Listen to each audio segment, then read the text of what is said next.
All right, so before we get started, shots up. What y'all don't know is I took like two shots before this on like two really bad takes. So we're gonna talk about something that's very close to me. I'm gonna call it the infamous Phil. And the reason it's close to me is because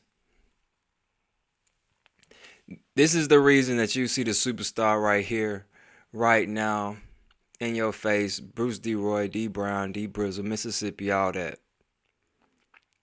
This is maybe 70% of the reason. Let me get my life together. So I hope y'all doing well. I'm in the game. I ain't tipsy or nothing. I'm just in the game now. Shout out to the Rose. So the infamous Phil. So I have to enlighten people with let's see if I can do a quick one. I grew up in a home in Jackson, Mississippi, moved to Byram, and I kept bouncing around from Jackson to Byram, and then I ended up going to college at Mississippi State. Bam, that's the quick version. I'm getting better at these quick version shits. I ended up going to college, and I didn't know what I wanted to go to college for. I just wanted to get out the house. One day you'll get that story. That day ain't today. So, I met some people my freshman year of college. Some people that I deemed to later be called friends. At this time, I wasn't rapping. I really wasn't doing shit with my life, but first year in college, you know how first year of college is, man. You ain't got no goals. You just be thinking about women, having fun, playing video games, hooping. I did a lot of hooping. Stuff like that. So for me, it was just, freedom. So there's one dude I met named Phil, and this other dude I met named Dom. We was click tight. Did everything together. The next year, well, before that year ended, I actually called my homie Noya, and I was like, how's everything going with you? Because he was at Belhaven. That's a Christian college. Private college, Christian college. He hated it. He hated it. Nigerian. He's half Nigerian. You can't say half Nigerian, half black because that's like super black. That's more black than me. But let's just, for conversation purposes, we'll say half black and half Nigerian. And been my homie since I was 13, since in the 7th grade. So he hated his life there, and I was like, yo, come to Mississippi State. So the next year, which was my sophomore year in 2010, August, he moved up to Mississippi State, and we became roommates. So the thing about that was it was me, Noya, and Phil all hanging out. Dom had pretty much flunked out of school. We didn't know. Almost got me kicked out of school in the process without telling me. But that's another story for another time. It's not that long, but fuck that. Like I said, me and Phil was click tight the year before.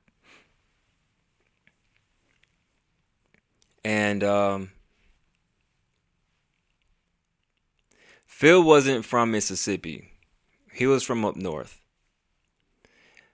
So when Noya came my sophomore year, we were roommates in the same dorm that we were the year before, all male. And it was cool. All three of us were pretty much hanging together. And we would try to talk to girls, this, that, and the other. And I ended up meeting a few women. I was a bit not braggadocious. I was pretty cocky back then. I wasn't so outwardly cocky. I kind of was, but I wasn't as bad as as you may think. Just having fun. There was this day that Noya and Phil decided to go get rubbers because we was on a mission that year. We was on a mission. And they went to go get rubbers, and I went to the cafeteria, and I met up with my homegirl, Nessa. and we was just walking around. It's the first week of school. First week of being on campus. No school hadn't started, so you're pretty much being thinking about people and finding women and thinking about whole activities type shit. So we leave the cafeteria. I'm hanging with Nessa, somebody I had just met too, a freshman. And Nessa, if you need a picture, she was a black girl with a big booty, great personality, big personality, happy person. And then we linked up with somebody else named Madison. Now, the whole purpose of this story was to introduce you to Madison. Madison is pretty much where I'm from, back home, from Jackson, but a little bit further away. Not that far. It's really a skip and a hop. And church person. So we ended up linking with her, and we all pretty much made friends and went to a dorm. Nessa had to leave because Nessa and Madison stayed in the same dorm, but not in the same room, like 2 doors down from each other.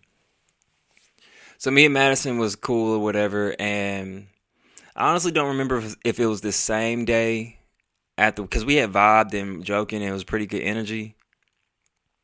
I don't remember if it was the same day or a few days later, but no, it was actually the same day. It was definitely the same day. About an hour later, actually, it was daytime. And I had Madison in the bed shirtless. For me, that was a big deal back then when you're 19, 20 years old. And we was finna get it. But then I put her on the bed and I said, I can't do this. I said, I ain't got no rubbers. Noya and Phil did not make it back from Walmart. And to be honest with you, I don't even know if I knew they were at Walmart. I knew they were supposed to get some, but they took so long. And they never hit me up or called me or anything when they came back. So they could have been back by this time, but I just didn't know. So I'm licking and sucking and all this stuff on some titties. And I put her on the bed and I'm like, yo, I can't do this. I ain't got no rubbers. So we end up start talking. Like, just conversing. And it was actually really good. And I didn't notice that there are pictures up on the wall above the bed of her boyfriend. Polaroids. If you don't know what a Polaroid is physical pictures, the ones that you wave with your hand to get it to show up. For the new kids, social media really wasn't a big thing back then. All we really had was Facebook that was prominent. Instagram was coming about, but just wasn't the thing. And yeah, all we really had was Facebook. We had Twitter too, but Twitter was popping, but it was really Facebook. And she had pictures of her boyfriend right above the bed. I'm licking and sucking and all this other things on some titties, and there's her boyfriend's pictures above her bed that she loves, so-called, from high school. So when we're talking and everything, we just learn more about each other. And over time, like months, maybe 2 or 3 months, we would hang out every single night. Every single night. We may have skipped a night or two a week. On average, 5 to 6 times a week. Every night. Like after school, we would pick a random spot on campus. Chill, hang out at. Have fun, laugh, talk about life. One day she said, tear down your walls or some shit like that. I didn't know what the fuck she meant. But she really much meant, like, stop being so guarded. I didn't realize I was guarded. Who knows if I was guarded? I'm just telling you the story. But she said that. So I guess in my mind, it's like, oh, she want to take this serious, a little more serious. I was already going through some things with family, so I really couldn't afford to fuck up my academics. My academics was never bad. But for my home, anything less than A's and B's is just not it. So the year before, I didn't do so hot. In other people's eyes, I did really good. But that's neither here nor there. Me and her spent a lot of time together. What I didn't realize was over that same amount of time I was hanging with her, I was learning what type of person Phil was. During that time, me and her are talking and sharing experience and things like that, just having a good time. We all may have it's college, man. You run into people all the time. It might have been me, her, and him at some point in the cafeteria. We laugh and joke. We've all had interactions with each other at the same time or separately. It's not that big of a campus. It is a big campus, but you still run into people because it's a lot of the same meeting spots. So it wasn't odd for me to be in my room one day chilling with Nolia or whatever, me at the gym, and Phil will come through and be like, "Yo, I seen Madison." And I'd be like, "Oh, for real?" He'd be like, "Yeah." I was like, "What was she doing?" "Oh, she was so and so and so and so. She said this, that, and the other." And I'd be like, "Oh," we laugh or whatever. And that would happen a lot. I didn't even realize it, but over time, it would be like 3 times a week where he's telling me, "Yo, I seen your girl." It wasn't my girl. Keep that in mind. But you know how niggas is, "Oh, I seen your girl." We're practically in a relationship. We're not in a relationship. If you feel me. We're not kissing or nothing. We're just spending a fuckload of time, like a lot of time together. And we never had sex. We just had some moments of things that we have done. I won't go too deep into that, but we've had some intimate moments, but we never truly had sex. And I believe over the same time, her boyfriend was cheating on her because he was at Southern Miss. Yeah, it is what it is. I lurked on his Facebook and stuff like that, and found out that he was a Q dog. And you know how Q dogs is. Like he had just crossed. I think he was actually my age too, so he might have went to college first. Not sure, but they were definitely like fucking with each other hard. They were definitely in a relationship in high school, and I guess he just wasn't fucking with her like talking about it. And if you ask me, I think she was cheating on him too, but whatever. I can't prove that. Well, I guess when you're spending time with me, it kind of is. Anyway, so Phil would say things like, "Oh, I seen your girl," a lot. Sometimes it was cool, but then other times it'd be like, "All right, why are you coming up to me saying so much about somebody that I'm with? Like, I'm not ever doing that to you and no girl that you're messing with, talking to, or anything like that." So it just started raising questions for me. And then some days he'll be like, "Oh, I seen your girl. She was crying." And I'm like, "Crying?" And it's not her personality to just be crying. She's a tomboy. So it's just like, those things I just didn't understand. Not saying someone couldn't cry, but you saying you saw her at a football game because we're in college and she was crying about something, which isn't totally far fetched, but it kind of is because she's stone cold a hard ass person in public. She's not, if there's anything about Madison, she's not going to let you see her at her low moment ever in public. Ever. That is just not her. She is very prideful. And it went on for months. So during the same time, me and her, say from August to October or November, it was me and her hanging a lot, and it was a lot of Phil lying. So, and that's what I came down to. It came down that he was a habitual liar. He would lie about stupid things, big things. It didn't matter. He would just lie. And I never knew why. And honestly, I never noticed that he was such a liar until I invited my boy Noya to come to Mississippi State. And I thank him for that because he really opened my eyes. The type of person Phil was that I had to learn that he liked being liked. Me, I could care less about that. He liked being liked by women. I assumed that he would never had a bunch of women that liked him in high school or whatever. That's my assumption. Not saying people disliked him, but I don't think he ever had the full attention.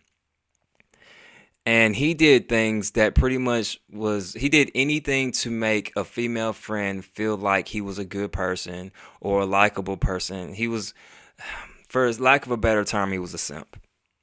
If we're just going to be honest, those are simp moves. I'm not trying to disrespect him, but those are simp moves. They really are. He would let girls see his phone when his homies said, like, I texted him one time, and you might call me stupid or whatever, but I texted him one time because we were supposed to have a Kool-Aid party, blender, Kool-Aid, alcohol, stuff like that. I couldn't come because I was with this girl, sleeping in her bed. We never did anything, but I was sleeping in her bed, was watching the Boondocks, and he texted me. He's like, "Yo, we got these girls drunk." And I said, "Wait, what?" And they called me. I just hear a bunch of girls in the background. One's name was, I'm going to say Val for somebody's sake. I'm going to say Val, and another girl, I won't say her name, and possibly another girl. But Val's kind of important because Val and Phil were the ones that were kind of like, I won't say messing with each other, but they did a lot of flirting. And Val was an attention whore. She was attention whore to the max. So I texted him and I said, yo, y'all got these O's pregnant. It sounds really stupid, I know. But I said hoes, but I took the H out. I don't know what told me in my mind. I know this seems like I'm lying. I can't explain it to you any better. But I took the H out just in case somebody would see his phone. This was 2010. Don't ask me. And it turns out a few minutes later, they did see the text. And Val was like, who you calling a hoe, blah, blah, blah, blah, blah. And I can't say I took the H out just in case somebody see his phone. I was just shocked that he actually let them see the text. And I asked him out over the phone, I'm like, how did they see it? He said, they just grabbed it. Nigga, don't nobody grab your phone, know your password for them to get in it in your shit. Like, let's just stop lying right there. You showed them the fucking text. So I end up going back there trying to make things better, whatever the case is. He makes it seem like I'm trying to like be physical with them or not something when I'm not even the person mad. He's a simp, bruh. So he just made it like the girls were rowdy, and I'm like, all right, y'all gotta get out of my dorm because it was my dorm. Like y'all gotta get out of my room because I didn't even mean it like that, but since I'm the bad person, y'all gotta go. And Val was the one that acted like she wanted to fight. Ain't nobody finna fight no girl. And Phil just grabbed me from behind like some gay shit. And I was just kind of confused, like, why the fuck are you grabbing me? So now I'm mad at him. He trying to make it seem like I'm mad at the girls. Like, no, nigga, you are literally behind me on some cell block faux shit. And this shit just feels gay. Get the fuck off of me. And so he just kind of just did anything to make a girl happy. So Val hated me. That's cool. I don't give a fuck. Him and Val still fucking off doing whatever they were doing. I say that's important because one of my homies ended up dating her when I was at Jackson State, but I won't get into that. It's very important that y'all know that because Val and Madison ended up becoming friends. I don't believe real friends, but they end up becoming friends on some level. So when I found out that Phil was a habitual liar, around finals time came about. And he was just lying about dumb shit. He would say his brother that was finna go pro. And he played for Penn State. And one time he walked in our room when the game was on. And Noya said, hey, ain't that your brother, the running back? He said, yeah, number so-and-so. I believe he said number 2. The name literally pops up. It is not his brother's name. Like right in front of our face at that moment, literally. And I'm just like, I ain't say shit because I was like, I wanted this nigga gone like, if he know what is really going on. The name is literally on the screen. He didn't even back down on his lie. Walks out of our room and says, yo, and we say, yo, you left your cup in our room. Yo, come get it. That's not mine. It's like, what do you mean it's not mine? You're the only nigga that walked in with Burger King. And he's like, that's not fucking mine. And just walks out with his Burger King bag. And I'm just, me and Ellie just like looking at each other like, nigga, we were finna go get some food. Like, you the only nigga with, like, this nigga just finds random shit to lie about. So it just got to a point about his lies with Madison that I was just kind of like, yo, I gotta quit fooling with this dude. And when people cut people off, well, I don't warn people that I'm finna cut them off at all. I just do it. And it was finals time rolling around, and I had chemistry and intro to program, and I couldn't afford to fail any more classes. Like I said, the year before with family and stuff like that, really important. So it's finals week, and I'm pretty much studying. Me and Noya are studying. We find the library. Phil was just doing a bunch of extra shit with the line and shit, and I just like didn't respond to his text messages. I really turned my phone off periodically so I could study for chemistry because chemistry had like a 70 to 80% fail rate for at least black people. And most people fail the class at least once, and I didn't want to be that person. So I'm studying, and I ultimately never got to study because Phil's blowing up my phone talking about, oh, you're not talking to me no more? Like, what's going on? Like, he's acting like a ex. And I'm just confused, like, why this nigga acting like a woman right now? I'm like, nigga, like, what the fuck? So it came to the point where I couldn't even ignore him. My phone was blown up that much. And then it got to the point where Madison hit me up. Madison and Phil are not that cool, bro. They are not that cool. They had some laughs when I'm around because all three of us were together, but that's about it. They had a hey, bye relationship. That's all. She hits my phone. I'm talking about, why I ain't talking to him no more. So now I feel like she's my mama and feels my like some type of boyfriend type. And I'm just like, nigga, this feels so homosexual right now. This is such a weird thing. And now you got apparently when I cut him off without telling him, he ran across campus, which is like a mile, maybe 2 miles across campus to her dorm. They're not cool like that. He went to Madison, the girl I'm talking to, and said, I guess he said that I don't know what he said, to be honest with you, but he said something in regards to me cutting him off, I guess. So now she's hitting me up like that, like I owe him some type of friendship or something that she shouldn't even be a part of. So now I'm like, wow, you're gonna fuck up the slick not relationship, but what I got, this potential thing that I got going on that may or may not work. But and if we're gonna be honest, over time, I ended up falling in love with the girl. I did not try to. All I wanted to do was have sex with the girl. Like when I first met her, that's all I wanted to do. But because there was no rubbers, and I just wasn't doing that. Ended up getting to know the girl, and now at this point, the person I was supposed to call a friend is sabotaging the so-called relationship that I have with this person, Madison. And now Madison has gotten between me and Phil's friendship. And I can't study for finals and I'm an engineer. It's not nothing to play with. So I end up having to stop studying. My test is literally the next day. I have to stop studying. Somehow Phil meets up with me on this side of campus where we stay on. It's like 20 degrees outside. We running across campus because I'm just like, it just feels like one of those moments where you're trying to save the love of your life type shit. It didn't feel like that, but I was really pissed off, if we're going to be honest. I don't know why he's rolling with me as if he's trying to help the situation when he's the one that sabotaged everything. And we end up going to her dorm. We go to her dorm, and I'm trying to explain, like, which sounds stupid now, but I'm trying to explain to her what's going on and, like, just trying to save what the hell that we supposed to have. When I walked in, though, before I'm explaining, I see Val in there. Val is like the devil on your shoulder. She is.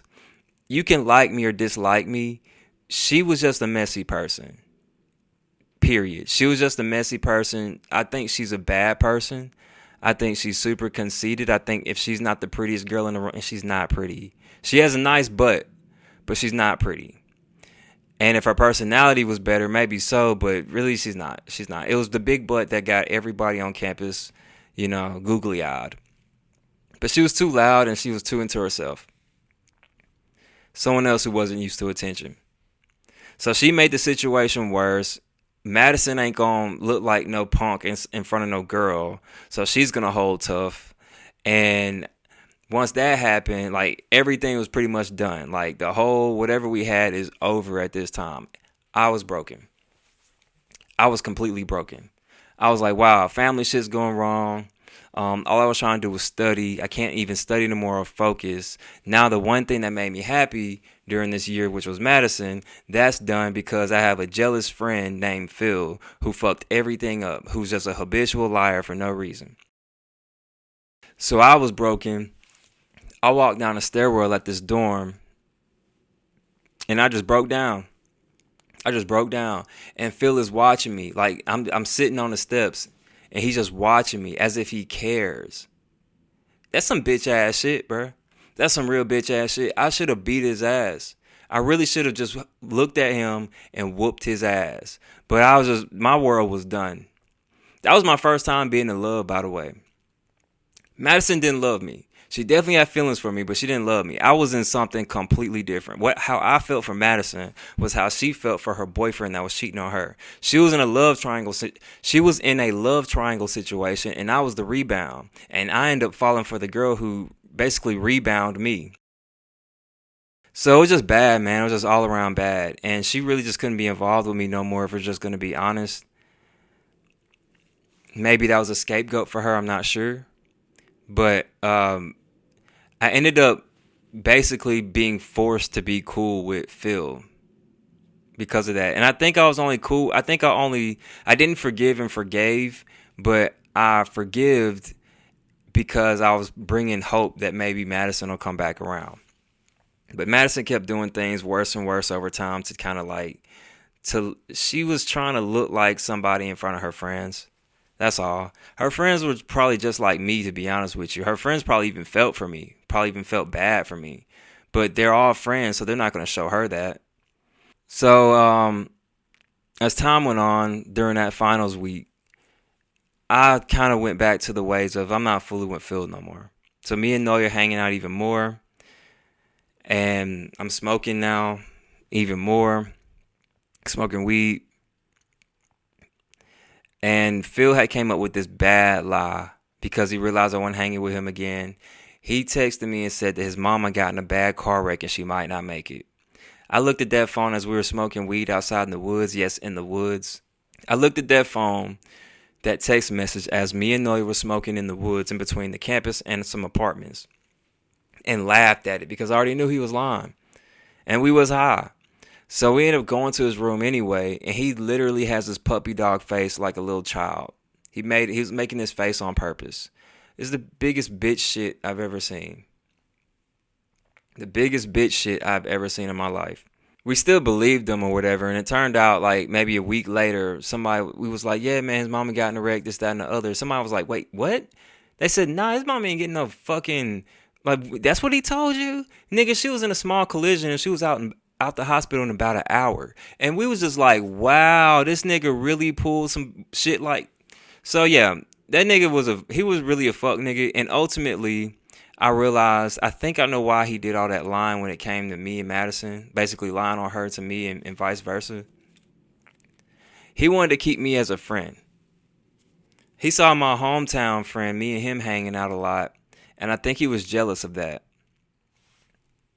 I think he wanted the friendship me and him had the first year. And I think he was also jealous of me and Madison, and he wanted the friendship that we had. Once again, same situation. You're jealous of me hanging around other people. Is he gay? Don't know. I don't know. I don't like putting gay on people. But if I had to guess, maybe. But I'm not sure. I don't like just saying someone's gay because it travels. He could be, he could not be. It is what it is. But he was jealous of the friendships for sure. So that actually changed me. Because of that, I spent another semester at school or whatever. But I'll even get into this part. I got pulled from Mississippi State to Jackson State. I passed chemistry. I made a 70 on my final. Whatever you make on your final is your grade in the end, which is good for me because I had an F in the class. But I ended up getting pulled 5 or 6 months later because I'm in a 7-month depression. I'm pulled to Jackson State. And to cap this story off, nobody thought I was going to come back to Mississippi State. Noya was still there. He was hanging out with other people. I think nobody thought I was coming back, so I was like a forgotten story. That's my story time. That's the infamous Phil. That's how I started rapping. I needed an outlet. I needed an outlet. Shout out to J. Cole and Kendrick Lamar for Friday Night Lights and Overly Dedicated for inspiring me for a college kid wanting to rap. But that's it. 7-month depression at Jackson State. Came back to Mississippi State, a motherfucking beast, and never looked back. Shout out to Phil. You a fuck nigga, and I'll never forget that. And I know you be watching my shit. I'm not mad at you. I actually appreciate you. But it doesn't take away from the fact that you still a fuck nigga. But I forgive you. I do forgive you. Because now I have something after sports, after these injuries, to kind of keep me level. I'm a cooler person. I'm a more down-to-earth person. I am more cocky, just not extrovertly cocky as much. But you a fuck nigga. And he knows he did wrong. You know you did wrong. And this will be the first time he's actually hearing it come out of my mouth. We kind of had an unspoken, I guess, let bygones be bygones. But fuck that. Bygones ain't, no, not with me. Fuck your bygones. Not, hell no. Hell no, nigga. But it's cool. I promise you it's cool. Even if it don't sound like it, it's cool. But I'll never shake your hand. Just know that I know, and just know that other people know now. I was not finna let this story just sit inside without people knowing why Dee Brown raps. Shout out to Madison. Shout out to you. Shout out to you. I'm cool with you. We kind of had an spoken thing. With me and you specifically, I hope we can still be cool.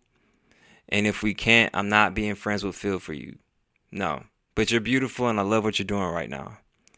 So it's your boy Dee Brown, aka Bruce D-Roy, Mississippi, and I hope you enjoyed this story. Peace. You so dope. Better than a drink in my coat. More like the tree in my smoke. If you wanna rock this boat, then we can ride out. You so dope. I'ma get you into your zone. Then we can be alone. Go ahead and kill your phone so we can ride out. You so dope.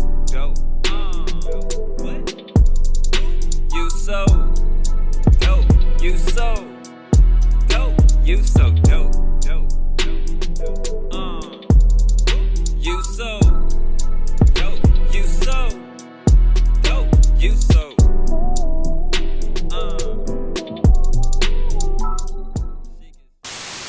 Y'all make sure y'all like, y'all comment, y'all subscribe, cause some funny, some fire stuff is on the way.